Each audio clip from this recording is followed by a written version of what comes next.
Salut à tous, amis parisiens, supporters du PSG. Je ne vais pas vous demander si vous avez la pêche. Je pense que vous êtes comme moi, vous êtes frustrés, agacés par la performance merdique de notre équipe. On va analyser cette rencontre qui opposait le Paris Saint-Germain au Paris FC. C'était le derby, le choc entre les deux clubs de la capitale. Match qui comptait pour les 16e de finale de Coupe de France. Défaite des hommes de Luis Enrique, 1-0 au Parc des Princes. Le seul buteur de la partie est Jonathan Iconé à la 74e minute de jeu. Et avec ce résultat, les Rouges et Bleus sont donc éliminés de la Coupe de France de manière précoce.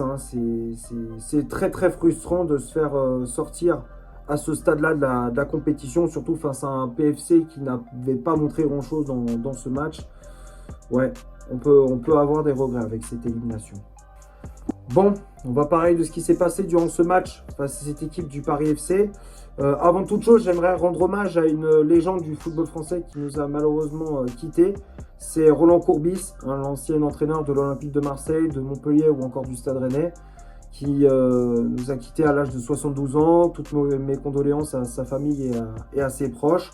C'était quelqu'un qui était connu pour ses coups de gueule, pour ses analyses footballistiques et tactiques. C'était un entraîneur qui était vraiment aimé par tout le monde, par tous ses joueurs, partout où il est passé. C'était quelqu'un qui était connu surtout aussi sur la radio, où il était animateur radio dans l'émission L'After Foot sur RMC. Donc ouais, c'est une icône. Quelques semaines après Jean-Louis Gasset, c'est Roland Courbis qui nous quitte. C'est une période assez sombre pour le football français et pour la Ligue 1 en particulier. La parenthèse hommage est fermée. On va revenir sur ce qu'on disait par rapport au match face au PFC. Ouais, je suis dégoûté, dépité de ce qu'on a vu. On a vu un Paris Saint-Germain qui a fait preuve de suffisance. On s'est trop reposé sur nos acquis. Sincèrement, ok, il y a la maîtrise technique, ok, on étouffe cette équipe du Paris FC qui n'a pas montré grand-chose dans ce match. On va pas se mentir, ils ont quasiment rien fait du match. Ils étaient quasiment inoffensifs. Ouais, on avait des occasions, mais on les mettait pas au fond. On jouait à la baballe. Il y avait trop de suffisance dans notre jeu. Il y avait des joueurs qui avaient une attitude qui n'était pas bonne du tout, qu'elles soient les titulaires ou les remplaçants. Et on l'a bien vu on l'a bien vu dans ce match que ça n'allait pas fonctionner. Alors ouais, on a eu des situations avec Barcola qui d'ailleurs a fait un match immonde, on va en reparler. Gonzalo Ramos, encore Kvaratskhelia. Alors ok, le gardien du PFC fait un très gros match, mais dans notre finition, on n'est pas bon, quoi. Franchement, on a des occasions, on doit les mettre au fond. Normalement, à la mi-temps, il doit y avoir 1, voire même 2-0.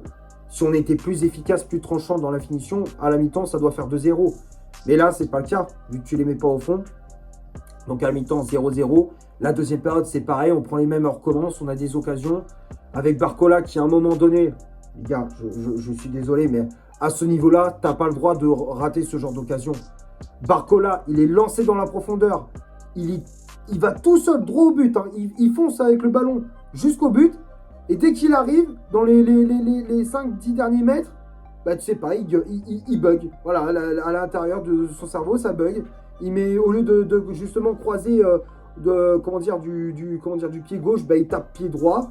Enfin, je comprends pas. Sur l'action qu'il avait, il loupe l'immanquable. Bradley Barcola. Mais ça, c'est pas étonnant. Parce que Barcola, il est trop irrégulier depuis plusieurs mois. C'est un coup, je fais un bon match. Après, je suis transparent. Après, je reviens et après, je recoule. Ça fait que ça, Barcola, depuis plusieurs mois. Il est trop irrégulier. Beaucoup trop irrégulier. Il doit se remettre en question. Je suis désolé, mais on ne peut pas compter sur un mec comme ça. Barcola, il est beaucoup trop irrégulier. Et même les remplaçants, que ça soit Dembélé, Doué ou Mendes, il n'y en a aucun des trois qui a été bon aussi. Dembélé, tu as l'impression qu'à chaque fois, dès qu'il avait le ballon, bah, il faisait des dribbles où il voulait faire tout seul. Doué, c'est pareil. En fait, tu as l'impression que les mecs, ils étaient au five. Ils étaient en train de faire un five. À vouloir tout le temps dribbler, tout le temps faire des petits ponts, des gris-gris à la con. Ouais, c'est bon. Là, Doué et Dembélé, ils m'ont gonflé. Mendes aussi, il n'a pas fait une bonne entrée. Ouais, et puis le Paris FC qui voit que le PSG galère de plus en plus. Et sur une des rares occasions du Paris FC, bah, ça fait mouche.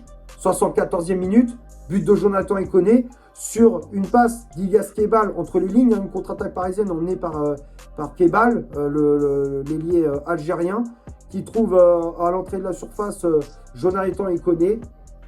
La passe de Kebal, elle est magnifique. Hein, et puis Ikoné qui prend le temps de contrôler et d'enchaîner avec une frappe croisée. Lucas Chevalier qui est battu. La défense parisienne sur cette action, elle était complètement à la ramasse. Que ce soit Beraldo ou Zabarni, il n'y en a pas il y en a aucun des deux pour rattraper la connerie. Hein. Ni l'un ni l'autre. Hein, c'était une vraie catastrophe. Ouais, ce but, c'est un but à la con. Donc le PFC qui mène 1-0. On essaye en fin de match de pousser pour aller chercher l'égalisation. Et malheureusement, c'est pas le cas. Le gardien du PFC, Nkambadio, a fait un sacré match. Hein. Il a fait de nombreux arrêts. Faut le reconnaître. Hein. Mais ouais, franchement, je suis pas du tout satisfait de la prestation des Parisiens. Faut absolument se remettre sur de bons rails vendredi face au LOSC. Hein. On a un match très important en championnat.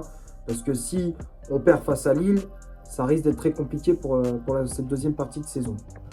Maintenant, on va passer à la composition d'équipe que Luis Enrique a alignée pour ce match.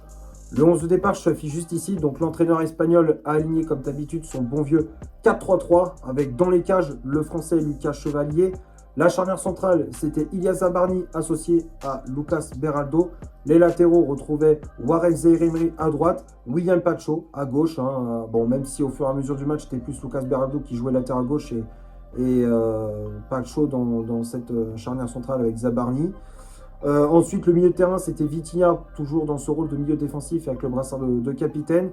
Fabian Ruiz et Sinima Yulu en relayeur. Et le trio d'attaque avec Kvaratskhelia qui était ailier droit. Micha Kvaratskhelia ailier droit. Bradley Barcola ailier gauche. Et en pointe, le portugais Gonçalo Ramos. Les changements effectués par l'entraîneur espagnol. Donc, comme je disais, on a vu l'entrée de Désiré Doué à la place de Sinima Yulu. L'entrée de Nuno Mendes à la place de William Pacho. Et pour finir, l'entrée d'Ousmane Dembélé à la place de Vicha Kvaratskhelia. Que dire sur cette compo?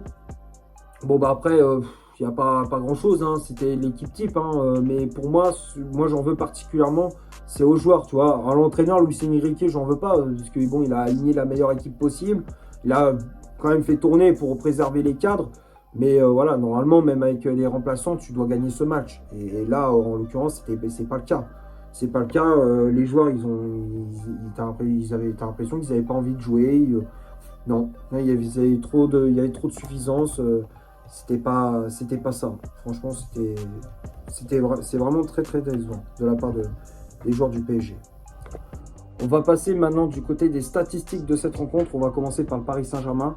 Les Parisiens ont eu 70% de possession de balle, 18 tirs réalisés dans le match, dont 7 frappes cadrées, 749 passes, dont 668 passes réussies, 40 duels gagnés, 5 fautes commises, un arrêt effectué par Lucas Chevalier, 27 centres réalisés dans le match, 8 corners obtenus, 12 tacles réussis. Et du côté du Paris FC, 30% de possession de balle, 4 tirs réalisés dans le match, dont 2 frappes cadrées, 327 passes, dont 248 passes réussies, 33 duels gagnés, 12 fautes commises, 7 arrêts effectués par Nkambadio, 1 centre réalisé dans le match, 0 corner obtenu, 18 tacles réussis. Donc quand on regarde les statistiques, bon voilà, ça veut tout dire. Hein. Possession balle pour PSG, les occasions, mais 0 but au final.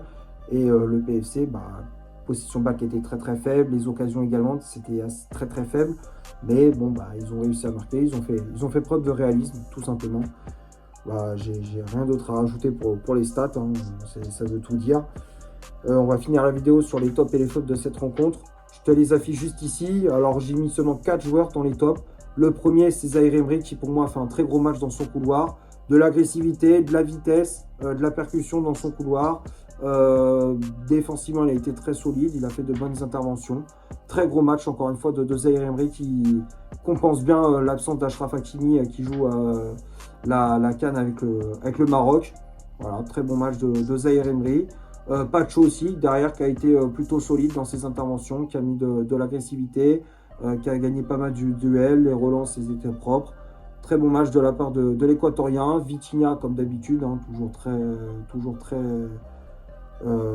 très disponible au milieu de terrain, beaucoup de mobilité.